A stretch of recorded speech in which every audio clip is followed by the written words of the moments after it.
Hey YouTube, NCG here, bringing to you guys an update to my DDD deck profile.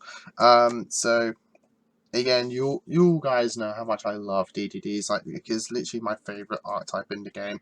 Um, with Gokis being now a close second, and probably Rockets or Blue Eyes or Cyber Dragons after that, and Cyber Ducks as well. Like, literally my third place is all over the place. But my favorite deck though is DD. It's just the ability to just do everything.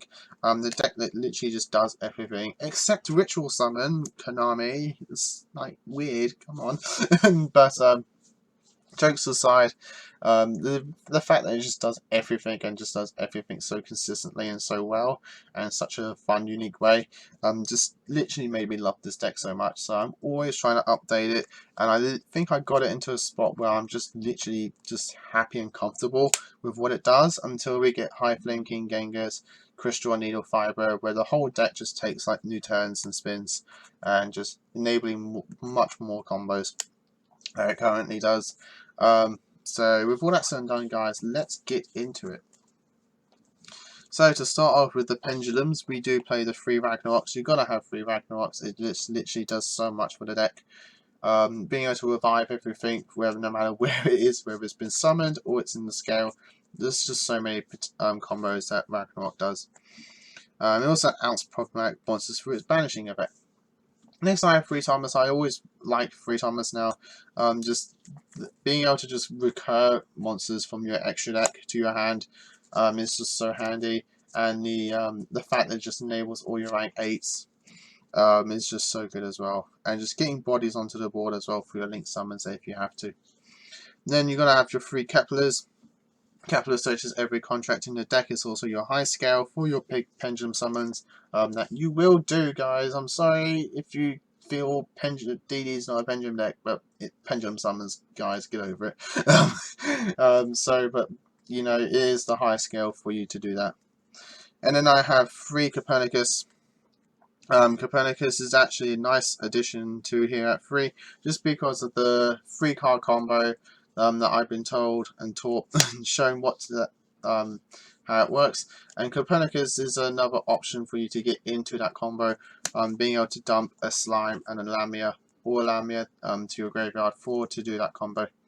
And then to run up the pendulums, I'm actually trying out 1 Leonidas.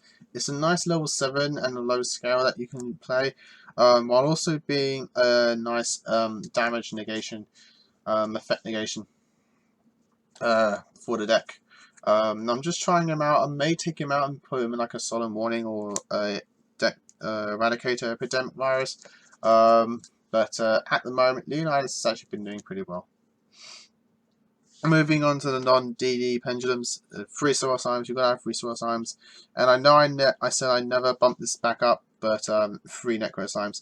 Necroslime is part of your 3 card combo to get out a link to a Wee Witch, Siegfried, and Crystal Ring, which I feel like in this current day and age, until we get High Flame King Genghis and Needle Fiber, that is just as strong as a board that you're probably going to get with just 3 cards. And Necroslime is part of that combo, so I've bumped him up to 3 to help facilitate that combo easier. 3 Lamia, it's your best tune in the deck. Just literally makes everything for you. And I'm playing the 1 Ghost. It's a nice Allure Darkness target while also helping you go into your level 8 synchros easier in certain situations. And it's also a extra kind of like Foolish Bale in its own unique way, by being able to dump another copy of a DD in your graveyard from your deck. So those are monsters for contracts. You know, you've got to have your 3 gates and your 1 Swamp King. It's just a ratio that's just always gone well for DD players and DD decks. You're going to have your 3 gates to rotate out everything, and your Swamp King is just your additional somewhat slime in a way. Then you have your 3 Allure Darkness. It's a dark based deck, like everything in here is dark. So Allure Darkness is good. We play 3 of every combo piece that we need, so Potted Size is an actual option in this deck and a good option for draw power. 1 Upstart Goblin. This is also a thing I'm thinking taking out for a trap card, just to give the deck some little bit of defense in terms of back row. 1 1 for 1 and 1 Foolish Burial as well. Deck hates hand traps, so literally 3 Called by the Graves. And then for revival spells, I'm playing 1 Soul Charge and 1 Monster Reborn. I love this deck so much, I'm actually using the Anniversary Monster Reborn in here for it. Like, it's literally, it's Monster Reborn.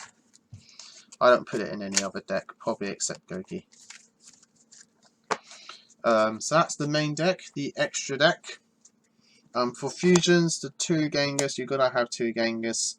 No less than 2. Unless you're using DD as an engine, then maybe you can drop it down to 1. But at the moment, you've got to have 2. 1 DR, because it's actually part of your 3-card combo as well. You'll go into it for it.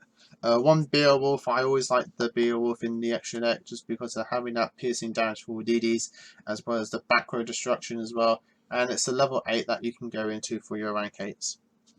I am playing the 1 Vortex Dragon because I have implemented the absolute combo in this deck, but I am actually thinking of taking it back out to add in some more nice and easy generic stuff.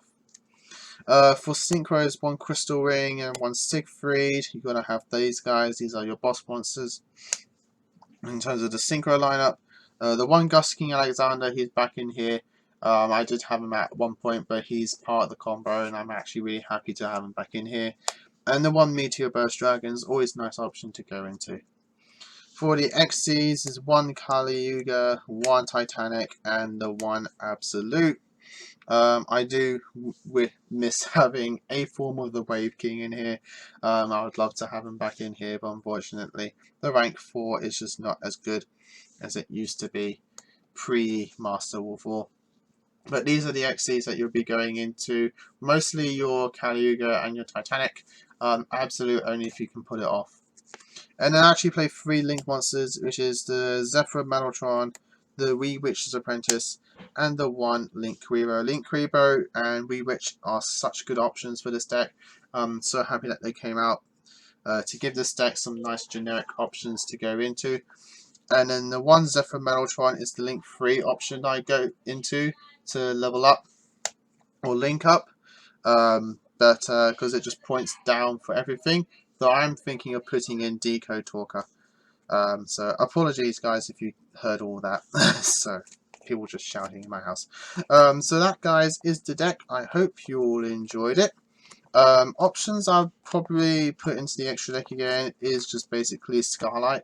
I miss having Scarlight in the extra deck for the board wipes and damage, high damage potential. I do miss having him in here. I'll probably put him in somehow. And one of the options is probably just taking out the Vortex package. It's just 2 packages that I rarely go into. That's also another reason why Leonidas is in here, to help facilitate that Vortex combo. So as always guys, like, comment, subscribe to the channel. Until next time guys, as always, keep having fun.